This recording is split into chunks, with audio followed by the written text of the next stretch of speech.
It's the end of the year, peoples, and another time to talk about the New Year anime.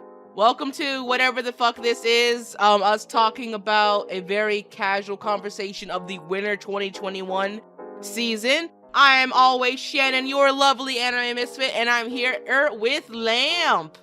It's the end of the anime as we know it, and we feel great. Oh my god, get out. I'm too old enough to know what that reference is. That's some sadness here. But yeah, I decided to kind of like take a more free-form approach to talking about the winter since pretty much everybody else is doing it. And every time I try to make a comprehensive list about the seasons, I always end up coming late. Like that video I did about the fall season. We're not doing that again. Alright, we're just gonna jump right into it with our first anime, which it happens to be Attack on Titan final season! Alright, so what do you think all about the trailer, Lamp? Well, considering I know a little bit about the show at least, but also not terribly much, that went from 0 to 100 real quick, and I actually am, considering I haven't watched either other season, I'm actually quite interested now in this particular season because that looks like a lot of just everything going on with different characters in different locations, and now they're apparently using them as actual like army tools. I didn't think they ever got to that part. Yeah. You know what I'm most curious about? That Mappa's doing the final season. Like, Mappa's one of my favorite studios in anime that they animate. Man, I love that company. So I was hyped when I saw their name in the trailer. I was like, oh shit, it's gonna get so real. So me, I'm currently up to date with the manga, so I am just happy to see, I can't wait to see the manga pages animated. Oh, this is gonna be so sick. Everything going down. This is like one of those times where like, this has to be a season that'll go down in history. It's one of the best action filled in a while. I have not much to say on it other than it's gonna be great. It's gonna be so great. Oh, you got anything else, Lamp, or no? I am excited for it, but I mean, I'll probably watch it regardless of me not watching the others, at least the other seasons. But I actually would just want to see this one. Wait, you're gonna try to see the final season before the? It looks enticing enough, and usually I don't care. Like, you know what? I'll watch the seasons, but this one looks good enough that I'll just watch it by itself. All right, now watching the season, no context. Look at you going in raw. So, if there's not much to say, we'll talk about the next one, which is Promised Neverland Season 2. So, you have no interest in seeing this season, right? I never watched the original one. I mean, now mind you, I heard it was good. I never got a chance to watch it, but I won't say it wasn't, like, on my list, but I guess I just kind of forgot about it, but it didn't look bad. Ah, I see. So this is another one. You're gonna hear the phrase, I am caught up with the manga with a lot of the sequels, because I read and watch a lot of these, and in the manga, it's done. Like, the entire story's done in the manga, so this is another one of those, I'm just glad to see it animated. And I already saw the trailer for this in advance. Right. It's kinda great. Now, I'm gonna keep it real. I also did not watch season 1 of Promised Neverland until much later because, again, manga reader. But I saw a lot of clips of it, and it's really eerie. I know it's a completely different experience from people who have watched the anime and how, like, a lot more audibly tense it is. But I know, like, the second core is gonna be more action filled and a lot of like trying to instill hope in this really dystopian demon world. But again, it's just gonna be another one of those, hey, can't talk much about it, but other than it's gonna be great and I can't wait to watch it. Alright, that was quick. Let's move on to Dr. Stone Stone Wars, which is the second season of Dr. Stone. And I honestly don't know if the second season will benefit now that, like, the manga's so far ahead. Like, it's like, I mean, in comparison to, like, the last two we talked about, Dr. Stone, I feel like a lot less people talk about Dr. Stone than I thought they would, considering how much of an impact it had at the beginning of its first season. It's probably because of all the Crunchyroll marketing, because I remember with season 1, Crunchyroll, like, hyped up this show held to high water, so, but I don't see that much with season 2, probably because there's so many sequels coming out. Dr. Stone 2, more stone than before. Anyway, the Dr. Stone Wars season is a very big like tale of like ideologies of the same age range. Everybody's around the same age, so like the teen angst and stuff with Tsukasa's mindset of like, hey man, we should be naturalist versus Senku's science for all that shit. I know I'm being very blanketed with it, but like I kind of get Tsukasa. It's really hard to like, as a character, Tsukasa has a very convincing argument if you don't think about it, but the more you think about it, the more messed up it is. And I think and again, it's like I don't want to say too much in case of spoilers, but I think it's gonna come down to like the animation for me about this season, if I'm going to make this a must watch or am I gonna wait to binge it.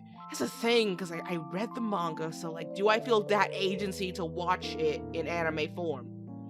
I don't know. I mean, it sounds like you answered your own question there. If you're not really feeling the urge like right now, then I don't know if you might not have the watching. It's fine. Some shows just aren't gonna hit there. You're right. It's not like it's our next show, which we're talking about, which is Slime Isekai. That show, I can watch both manga and anime and be just fine. I think it's just how it's paced with Slime Isekai. It takes it's like watching a game of Civ 6. Civ 6, the anime, is essentially what Slime Isekai is.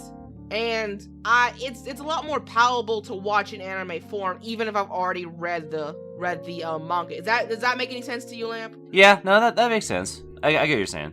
Like sometimes it's the form that sometimes, even if a manga is great, it's still like more enjoyable or otherwise to watch it as an actual anime. But I'm just going to say that Slime Isekai, I'm hype, as always. I love the first season. I can't wait for the second season, and it's just a really fun time. With that being said, let's move on to something a little bit more Lamp's alleyway. Beastars Season 2!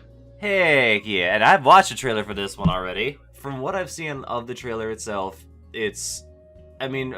from the brief moments I saw the trailer, it's gonna be a lot more like working in the world. Looks like outside the school, with Legoshi and all them.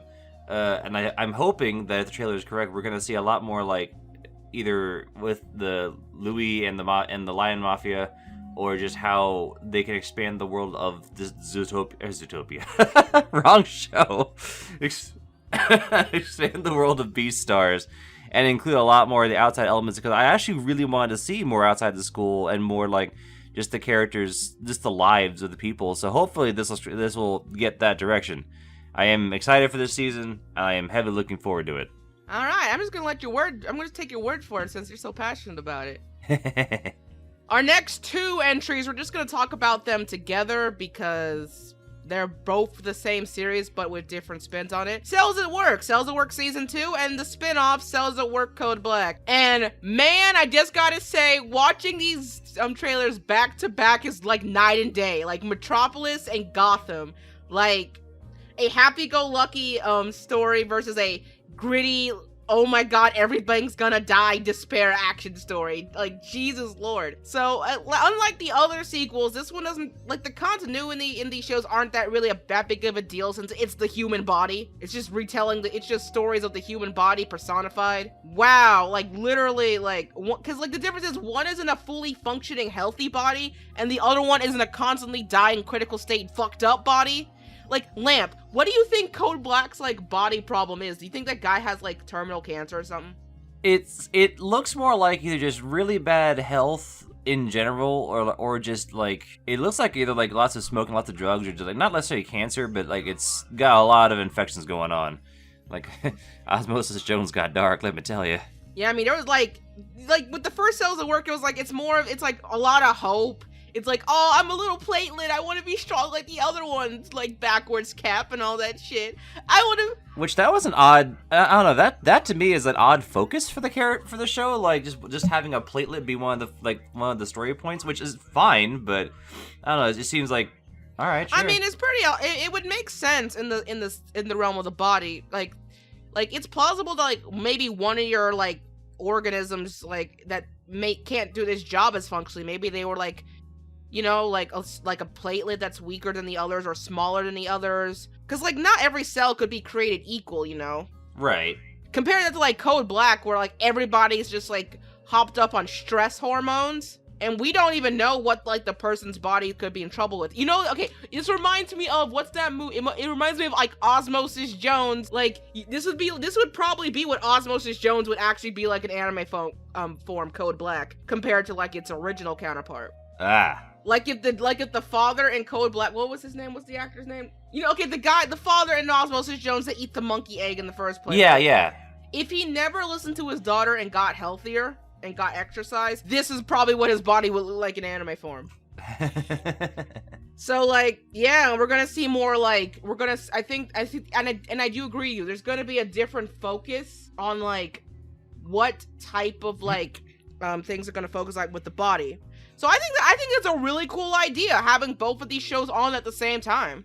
Yeah, it's a perspective thing. And I just can't wait to see them. I mean, I'll probably just, again, like the others, I'll probably binge them. Also, long-haired white blood cell, hell yeah. Oh yeah, that's pretty nice. They just gender, yeah, I didn't even notice that they gender bent the two main characters. Yep. Except, like, the glasses, red blood cells. I found that funny. That they just basically they just swapped them. It's like, I like that touch. It's funny. Yeah.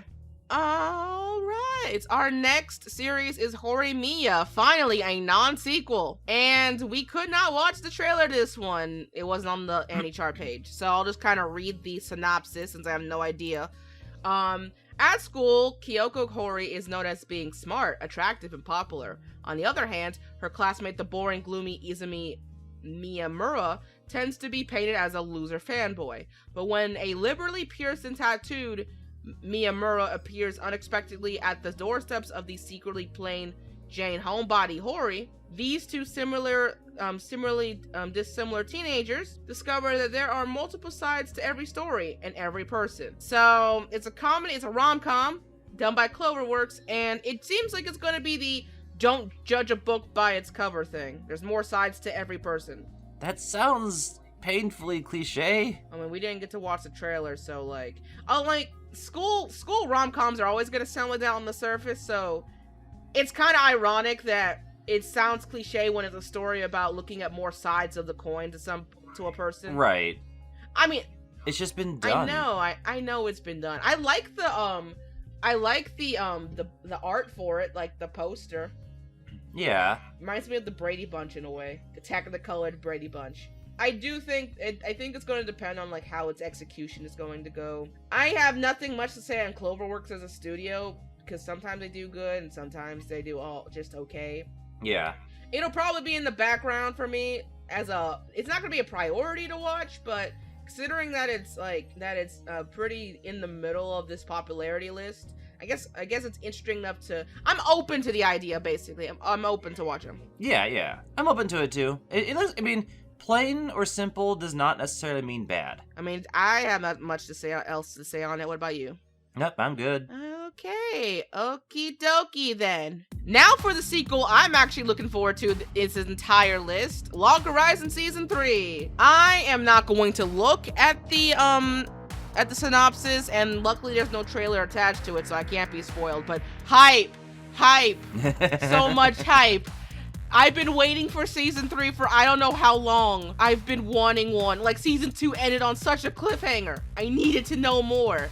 And I think Studio Dean's done this show before, so I have no doubts they're gonna do great again. I just want to know what they're gonna focus on in terms of theming. Season 1 was mostly about, like, had a lot of themes about player killing and, like, what gold actually means, and, like, the biggest one is how do you treat people of the land, or NPCs, compared to adventurers when they become sentient. They have their normal lives, but, like, there's a lot of like adventurers who don't really treat. They kind of get more in that into Season 2 about the relationship between NPCs and adventurers now that everybody has their own minds and souls and all that shit. Well, and Season 2 also focuses more on the death or lack, like the consequences of the death in this world, because you don't die.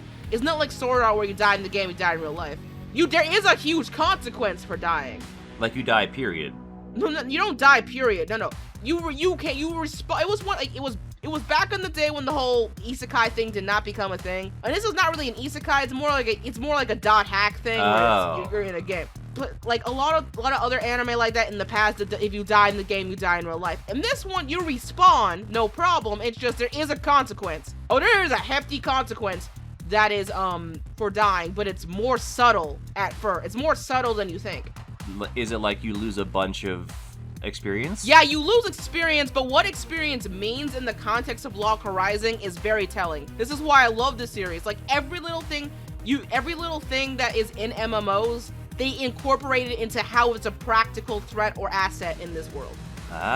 From learning skills like cooking or sewing, to the importance of guilds, to again player killing and all that shit. And another big thing is how people enjoy an MMO compared to like real life, because you know that whole thing about people enjoying relationships in games, right, and making real friendships.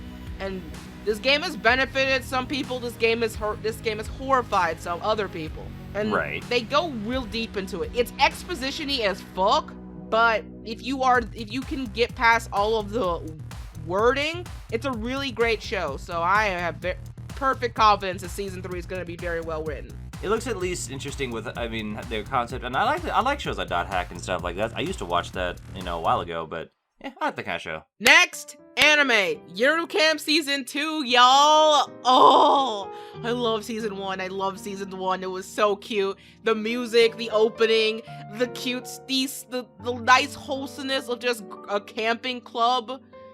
And the merch for this series is actually probably one of the best merch I've ever seen for an anime, like official merch, because it's actual camping equipment, like half of it.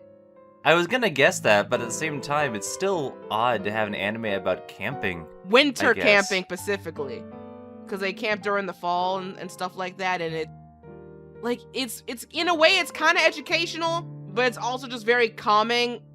There's not much deep thought to this show.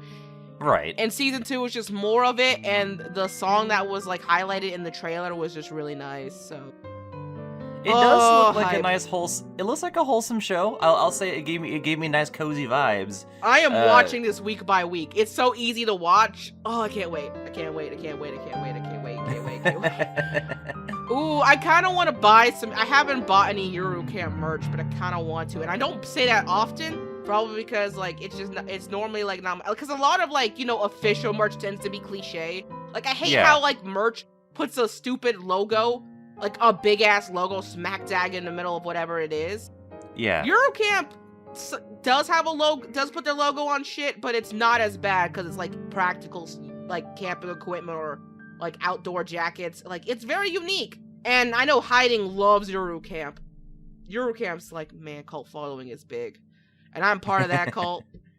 Oh, I can't wait.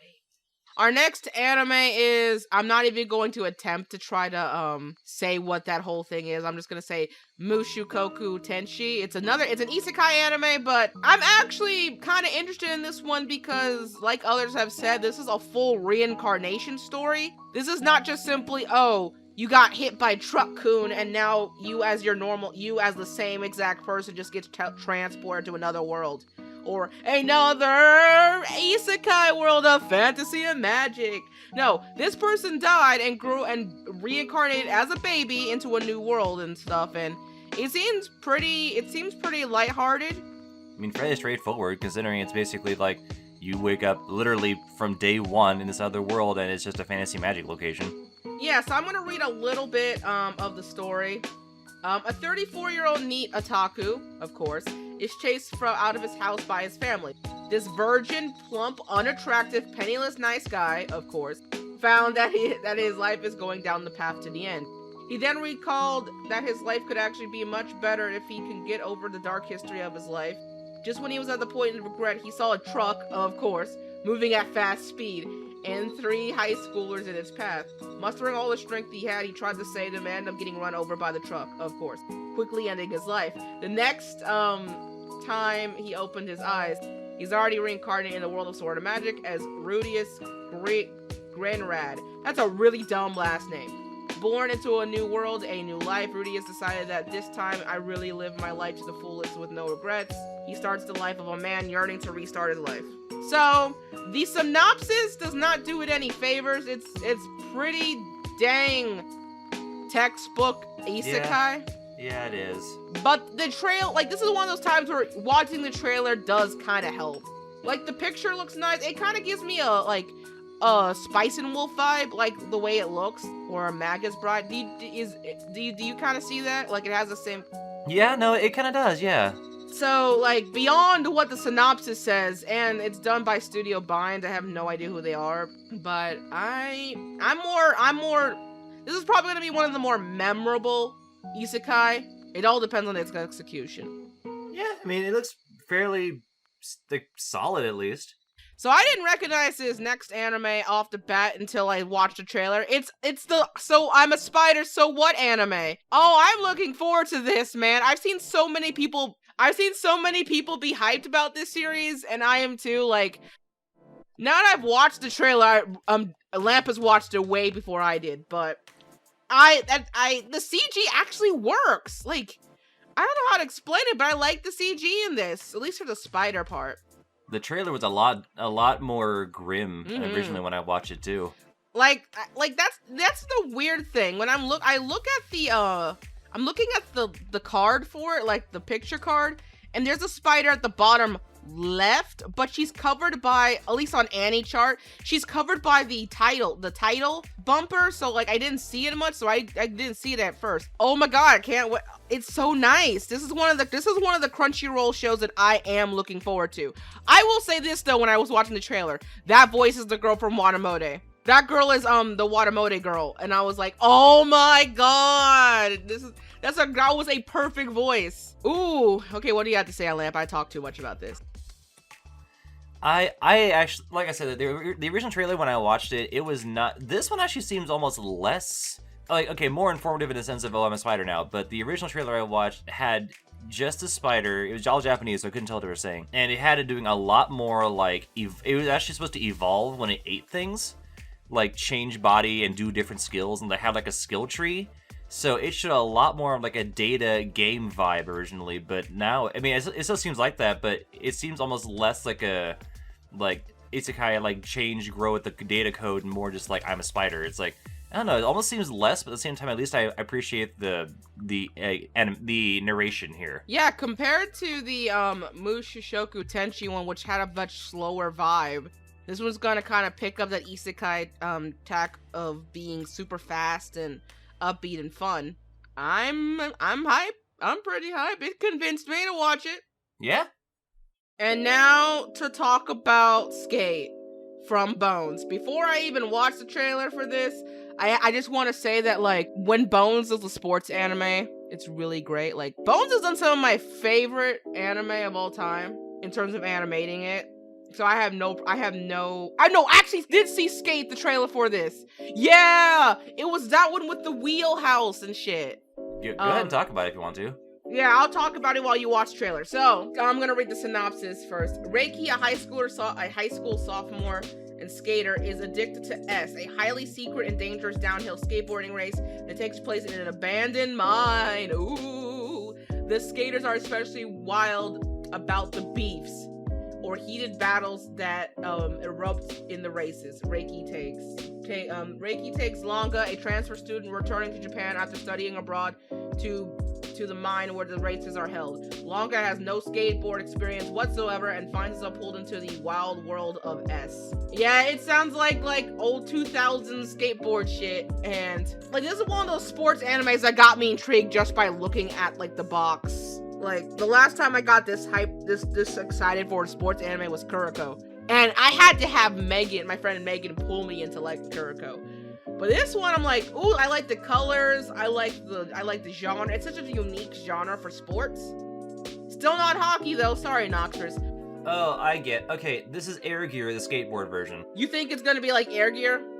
In a sense, but from what I'm seeing and from what I saw in the trailer, Air Gear had this similar vibe in a sense of competition with like skating with literal skates, but like it was still deadly.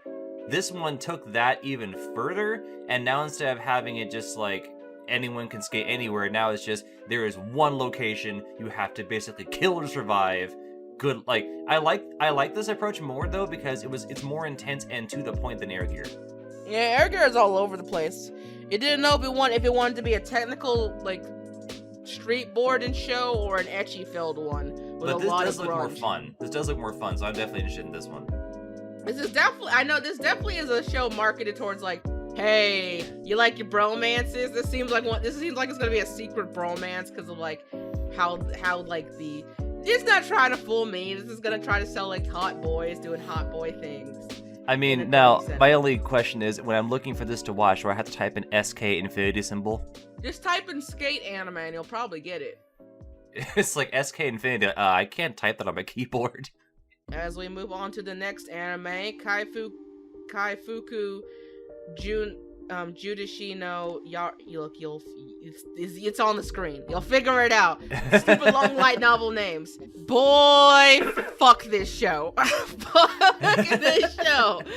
I did not recognize it until I watched the trailer and I was like, oh god, this is the healer. This is the healer gritty, grungy anime with all the violence, sex, and shit. So, what I find interesting is that the trailer is way tamer than I thought it was going to be. And this is probably the one time I'm gonna reference the Anime Man in this because he did a roundup of all the winter anime. He's right. I don't know how they're going to make an anime of this and not piss people off. Like, this is gonna be the next Goblin Slayer incident.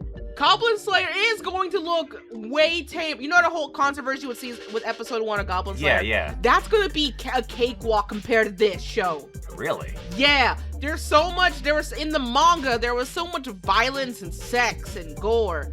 Mostly there's a lot of sexual violence in this show.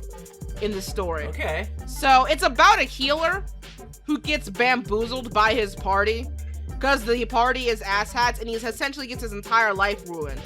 And he is basically forced as a dog to work for these really horrible people because the princess sees no value in the healer because the healer is just still there to heal, but they need him. So at the end of beating the final boss and shit, he ends up hating the world and he gets the crystal, the thing that pretty much ends their journey, and he goes back in time with it to redo the entire thing, but this time with the knowledge of what's going to happen. So it's a revenge story. It's a revenge story. A very gritty, oh my god, people are gonna call this incel bait, people are gonna call this woo. I'm not even gonna read the trailer for the sake of people's curiosity. I want people to go in this blind. I want to see people go in this completely fucking blind and be like, this looks normal, oh my god.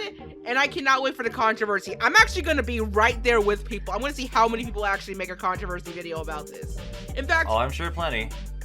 So, I'm gonna be right there. So, what do you have to say, Lamp, on it? I mean, as someone who's never read the manga, it just basically does sound like a revenge story.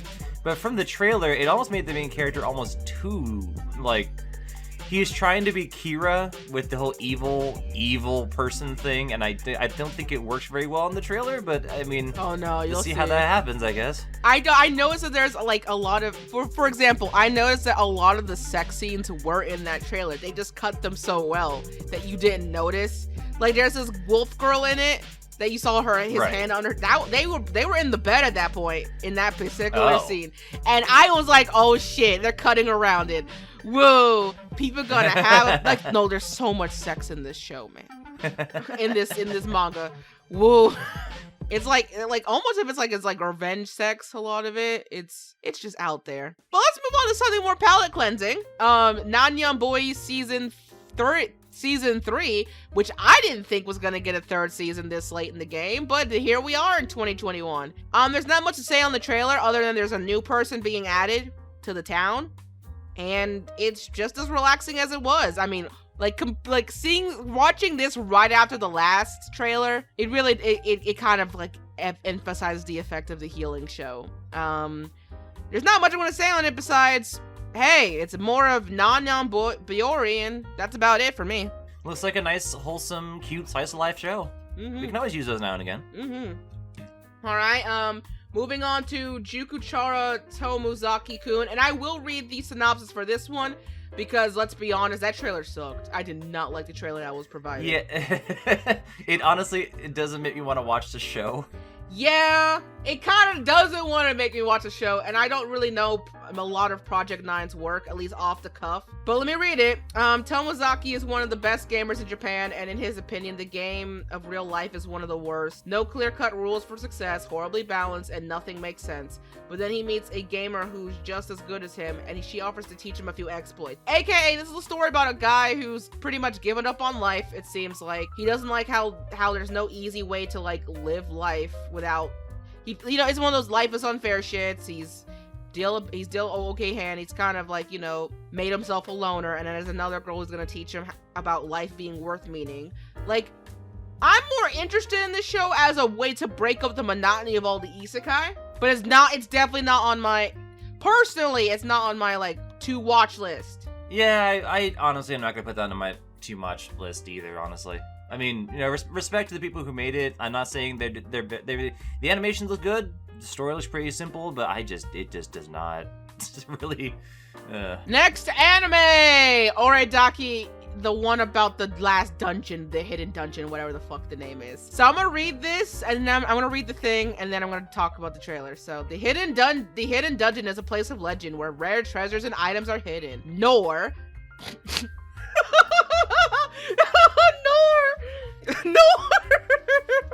I mean, dumb it.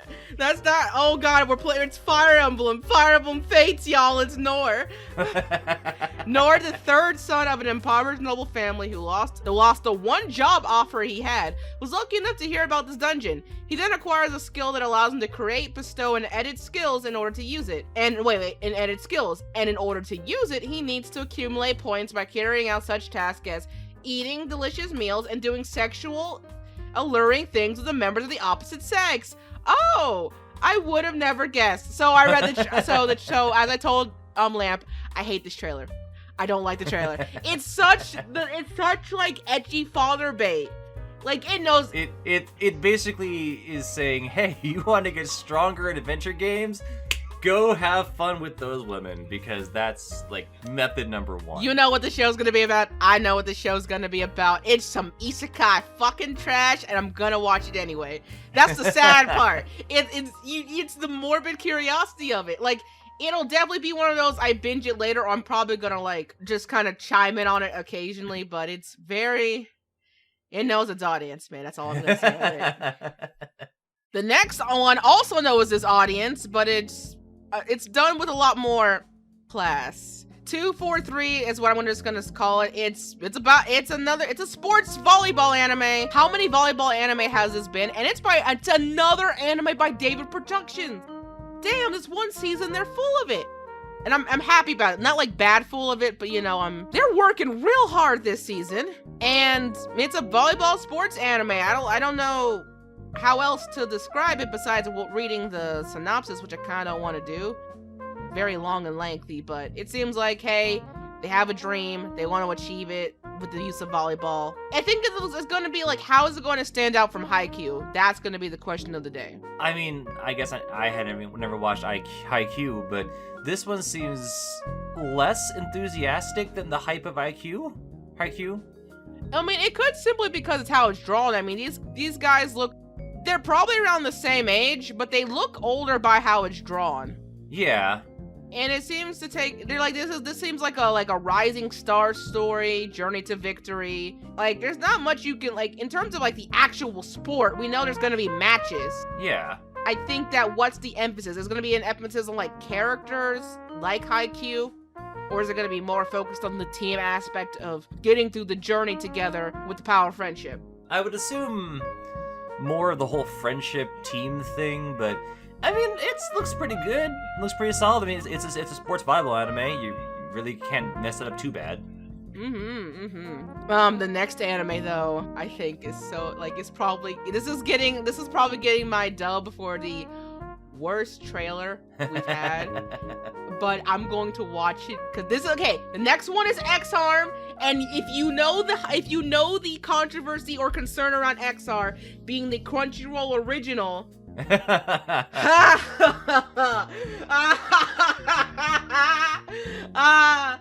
trailer was bad. It looks like someone tried to emulate Ruby and just couldn't stick the landing. I mean, I didn't check of this before. This is done by a Japanese company, sorta. Like, this is an anime by all the technical definitions. It's just, Crunchyroll, why? Why? I get you're trying to make original content like Netflix, but why? I mean, it even had like this, I mean, look, to all its credit, it had a really cool 2000s like opening song. And while people are gonna be like, oh, that's just so 2000s, I like it. But I'm also like, this trailer, I can't stop laughing at it. Why? Why? Okay, we're reading the trailer. We're reading this. In the year 2014, a high school student who hates machines, Akira Natsumi, wants to change himself for the better and tries to take the first step into doing that. But then he gets run over by a truck. Wow! Like you do. Like you do. Fast forward to 2030. A police officer named Minami Iuzona and her partner, the android Alma, infiltrate the scene of a trade going on at Tokyo Harbor for an unknown weapon named X-Arm. They are then attacked by an enemy called Armed with the X-Armed. Number 8. X-Arm number 8. Put this life and death situation, they decide to activate the X-Arm number 00 that stole from the enemy and blankety blank. That sounds lovingly edgy. That sounds all over the place. like it's trying to harken back to a more nostalgic time when sci-fi ruled the world in the anime community, but X-Arm, that trailer was dumb. Like, that's the thing, like, I even if you gave me that description of a show, I would just not with any kind of visuals. I'd say, you know what, I'll give it a shot. But as soon as I saw the animation, I'm like, and I'm done. I just can't. I'm definitely making a video about it.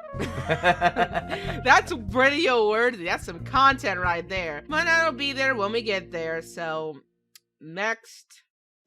Okay, this is probably one of the more unique shows on this list because it's not a sci-fi, not an isekai, it's a supernatural mystery action show. Kemono Jihen is a story about, it seems like animal bodies, so I'm gonna read the synopsis. When a series of animal bodies that rot away after a single night begins appearing in a remote mountain village, Inugami, a detective from Tokyo who specializes in the occult, is called to investigate. While working the case, he befriends a strange boy who works in the field every day instead of going to school. Shunned by his peers named the Dorotabo, after a yokai that lives in the mud, he helps Inugami uncover the truth behind the killings, but supernatural forces are at work, and while Dorotabo is just a nickname, it might not be the only thing that the boy isn't human. It looked like one of those, like, the kid's like, oh, I've just been here working the fields, don't worry about me, and then you actually, like, get his abilities out there, and he's like, kick butt.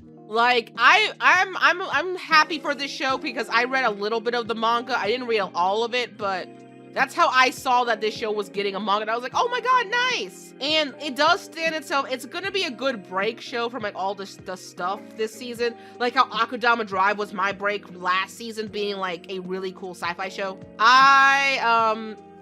I'm going to be keeping an eye on this one. It's very interesting. It pulls you in. It was a nice trailer. Didn't overstay its welcome. And I don't know about the studio. I mean, there's a lot of studios I don't know about, but like, it's still new. But that's pretty much what I got to say about that. Yeah. Urushisekai Picnic is our next anime to talk about, and what makes this special is that this is an adventure fantasy kind of mystery, and this looks like to be a shoujo-ai from the picture, which is very rare. I haven't seen those in a minute. I feel like I'm just copying Anime Man at this point, but who the fuck cares? I had not much context with the trailer. Like, it looked really cool, like with all the monsters and shit, but I didn't understand. I'm just gonna read the synopsis real quickly.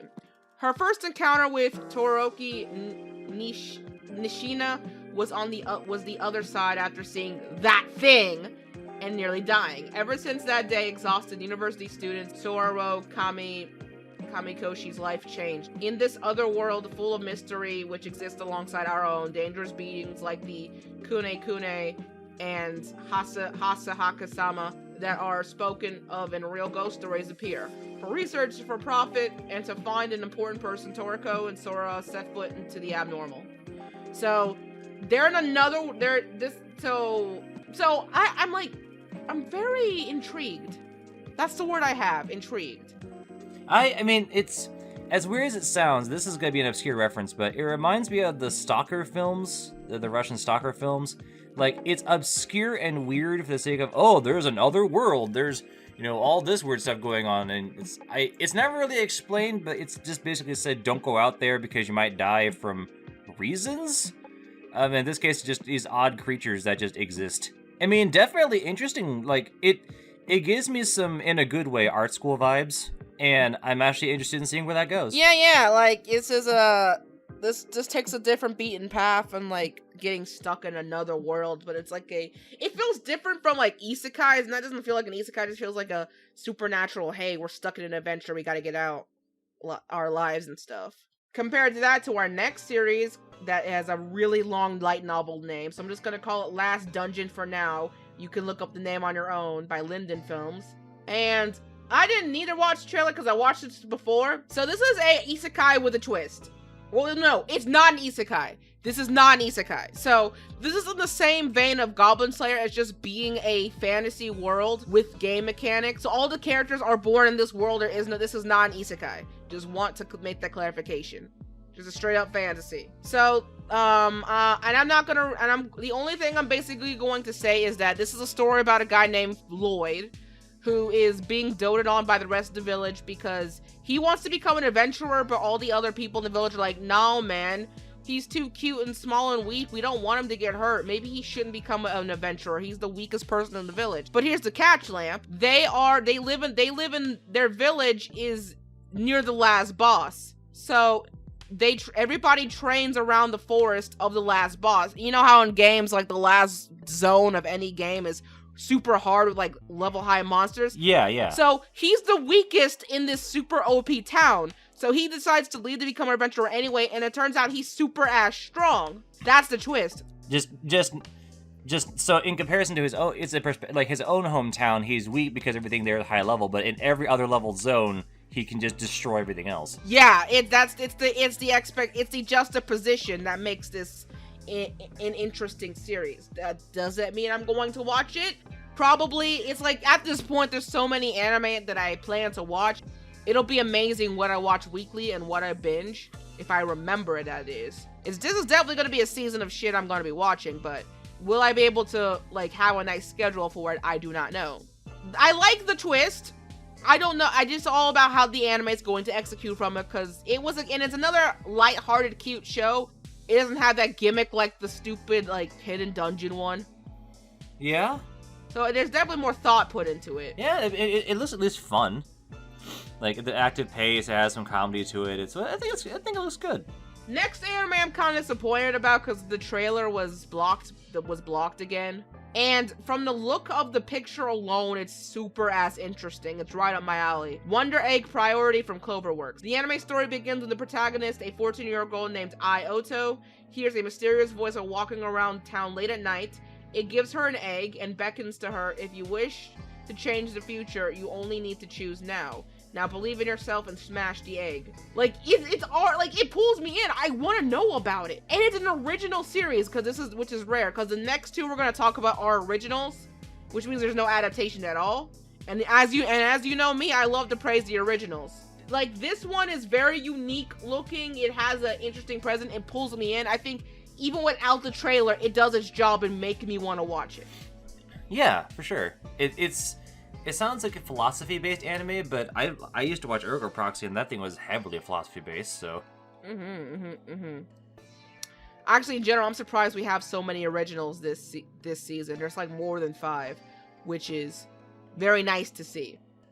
But Wonder Egg looks like to be the most unique of them all, and I can't wait to take a look at it.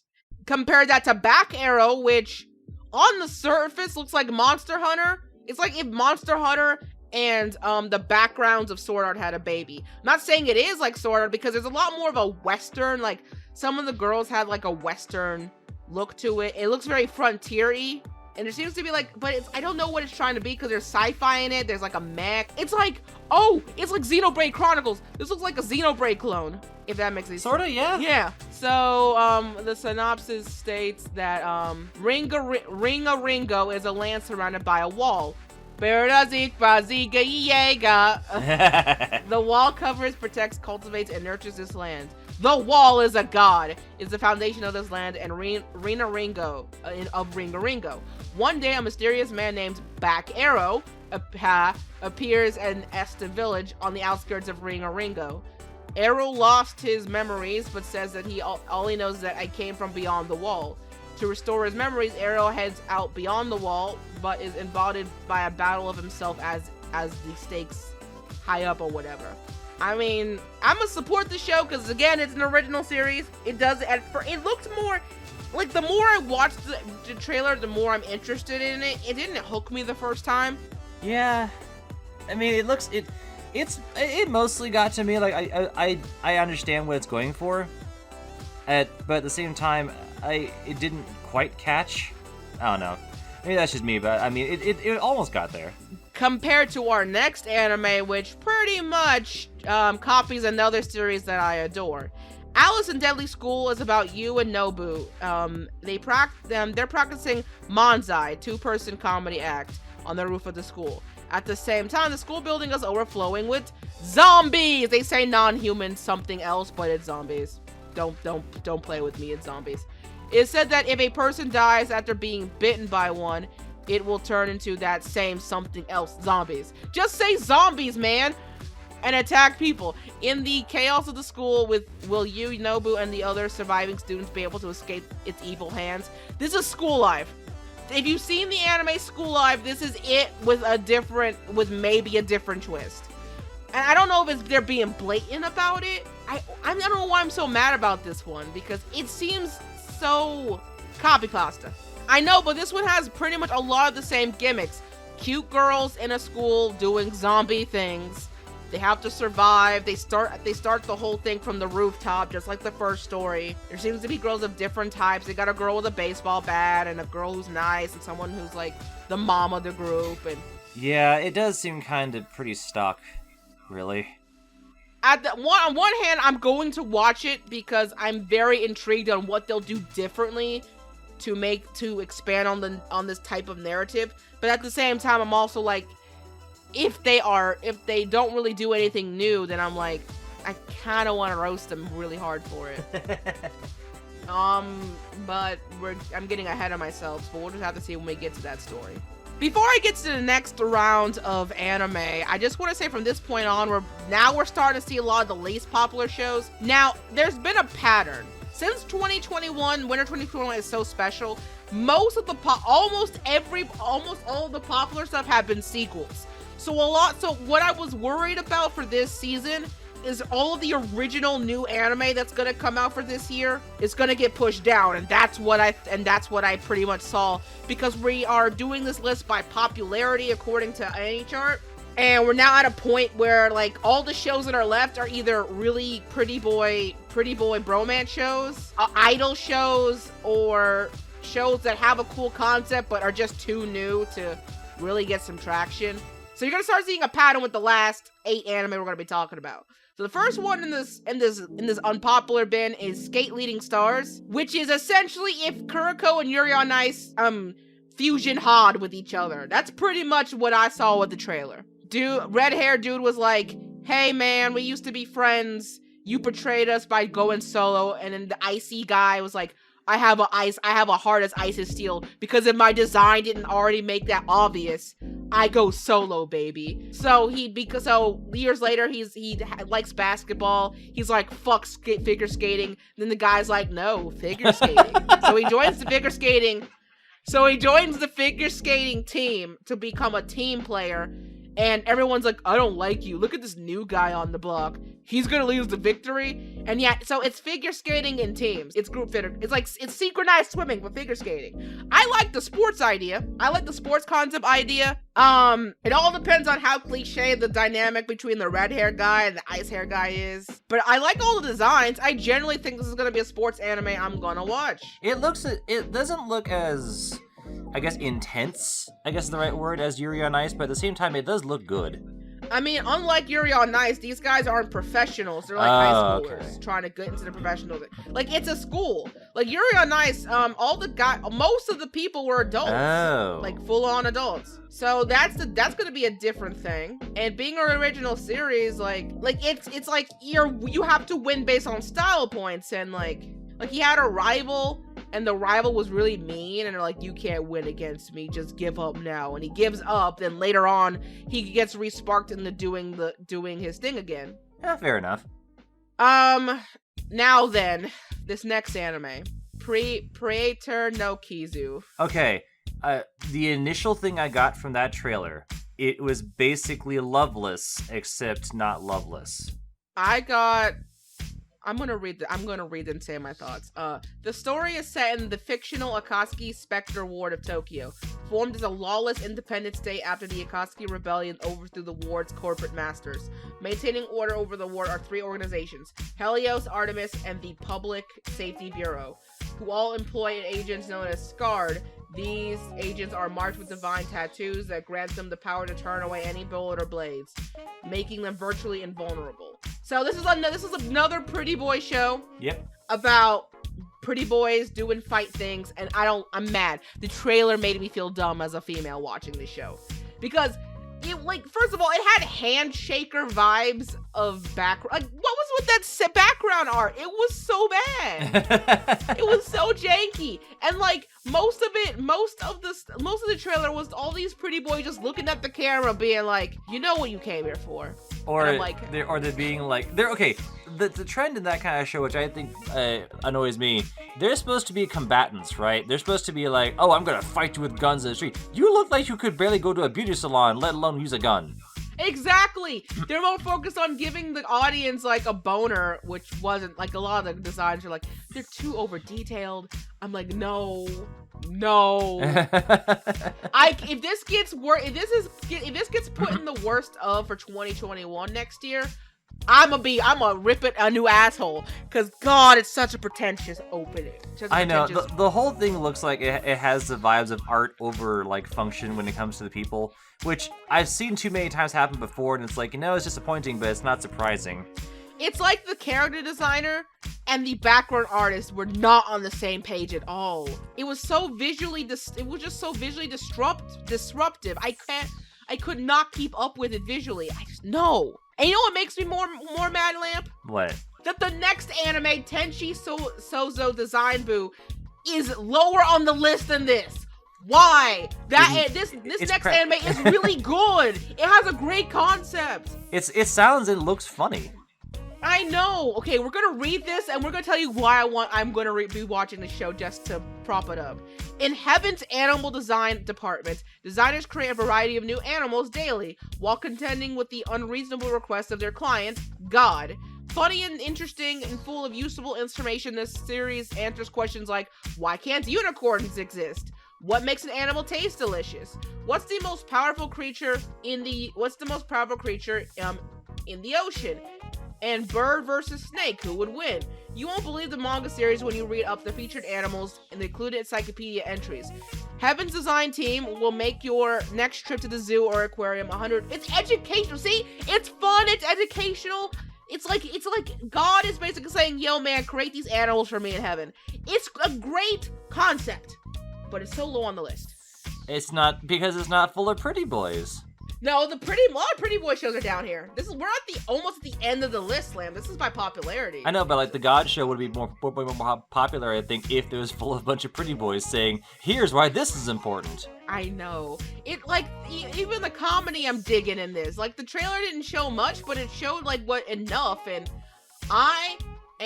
it's probably going to be a short series. It does look like a short series, like a 15-minute series, 15 minutes episodes. Right. I would not be surprised. But yeah, I'm gonna support this show. Definitely. So, yeah, definitely. Yeah.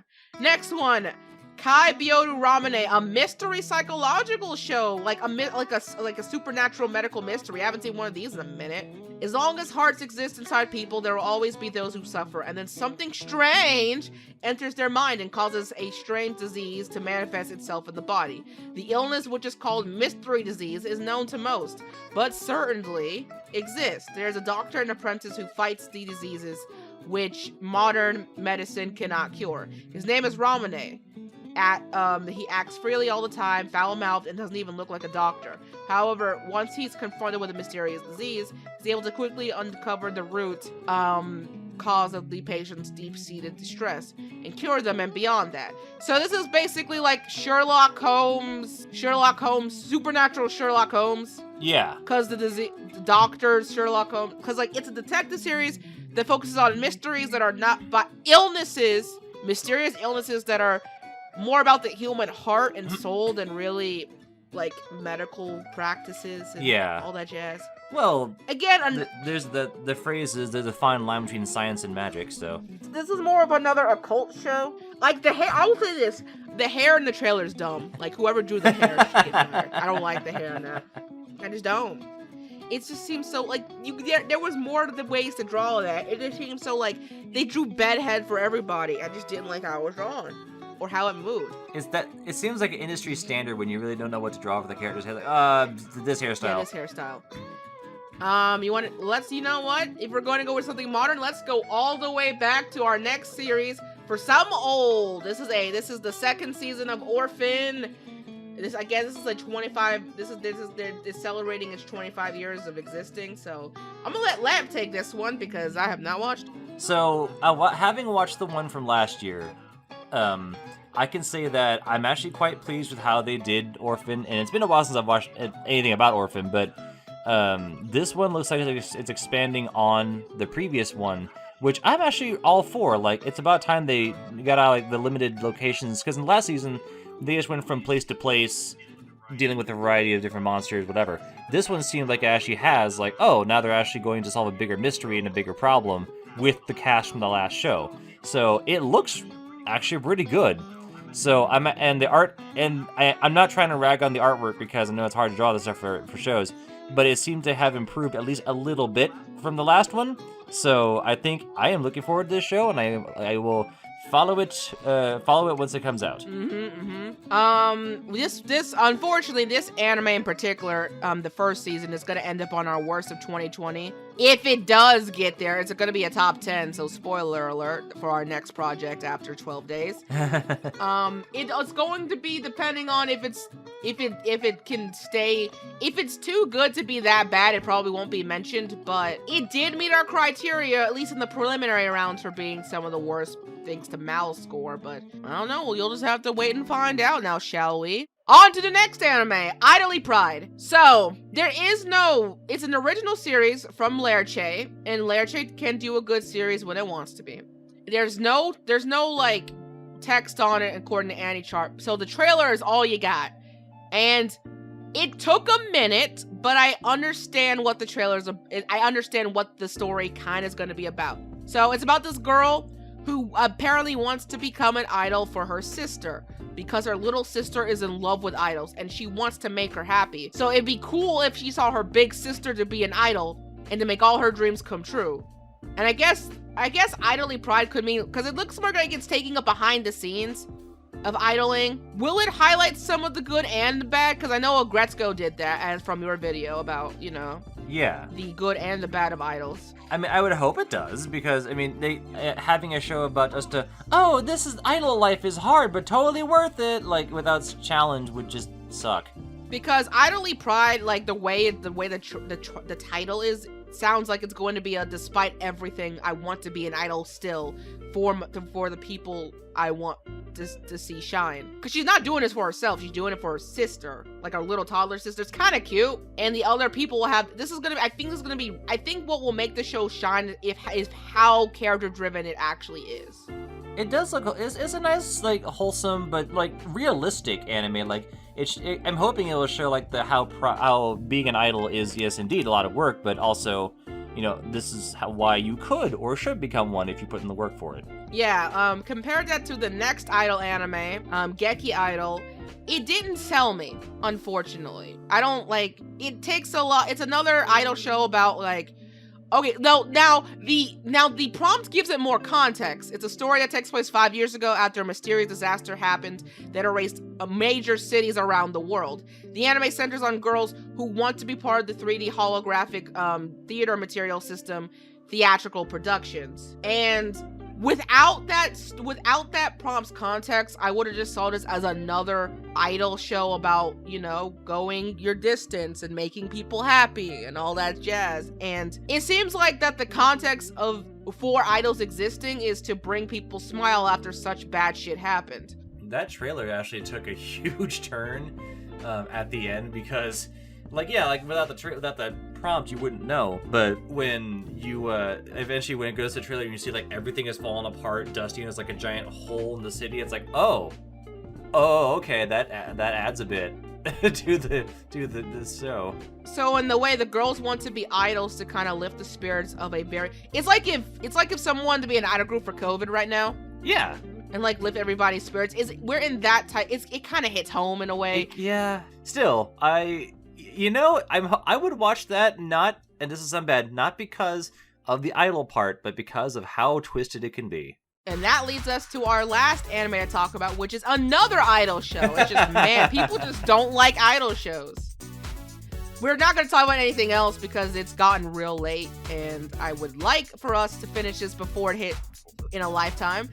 But I chew halfway through the idol. So it's a boy idol show, so A3 and all that shit. I don't know what to say. It's bland. Okay. I should qualify. It looks at least like it was made well, and they don't over patronize or over they don't glamorize the pretty boys and all the glitter and all that shit. They make them all equally there's different pretty boys and singers, and they're competing to become the best idol they can. It's fairly standard when it comes to the competition of being an idol, but at least all I hope is that the songs are good, at least that they have them singing. And yeah, I hope it has comedy in there, on the because the trailer had a training montage and jogging and stuff. So I can hope that they have good humor in there. It's a music anime and it's an idol anime, and I love Sword Boys. I'll give Lamp a picture to tell him exactly what that meant. Okay. I love Sword Boys, and that show was pretty to anybody outside of the pretty boy genres and the girl gotcha games, or the boy. It seems very ordinary, but I don't know, I'm just kind of sad that all the shows in the unpopular bin are either idol shows or pretty boy shows that girls like. I'm sorry, man, I get thirsty too, and in terms of on the scale of 1 to hot damn, a lot of these guys are okay looking. None of them really speak to me as, oh my god, I have to fuck it. Compared to the figure skating anime, which had better designs in my opinion, they're still pretty they're pretty still Skittles colored, but I don't know, it's bland. Unless I have, it's gonna be one of those maybe watching in one sitting might. Yeah, it doesn't seem like it's going to be too enticing, but I can hope that they make a decent, balanced idol show. I can always appreciate a decent, balanced idol show, we'll see what happens. Yeah, and after an hour of recording, we're finally finished with all this goddamn crap. We didn't get to everything, and if we did, oh my god, we'd be here for so long. Winter is jam-packed, mostly because of, COVID from this year. And how everything just got pushed back for the sake of time. So I guess depending on how many sequels you're gonna watch, this is gonna be a jam-packed filled time. And I hope that this brings a bright future into 2021 and lifts people's spirits obviously. It's not rare. It's rare to see a winter season be a good season, but it is I will agree, it is being heavily carried by its sequels. But I can also, the sequels in this case don't seem as egregious. I've seen some sequels that are basically, obviously, hey, you wanted season 2, here's more of the same thing. This one actually seems to be putting a little more of a spin on that. I know, man, but legit, the first the first 9 the most popular 9 shows in this listing was all sequels. We didn't even get to an original series till like the 10th one. And then after that, it was more sequels or spin-offs. So they're doing the Hollywood approach. So, I mean, again, a lot of it's got pushed back to now because of COVID. Like, Slime Isekai was supposed to come out last year. Yeah. So, I understand. It's just, I really hope people were, that's why I feel bad for like a lot of the original shows, the new shows this year that aren't sequels. They gotta really stand out if they want to, you know, keep in remembrance. But that's all the time we have for today. So, this is me, and this is Lamp. Hello. We're done, and I'll talk to you guys later. Goodbye. Bye.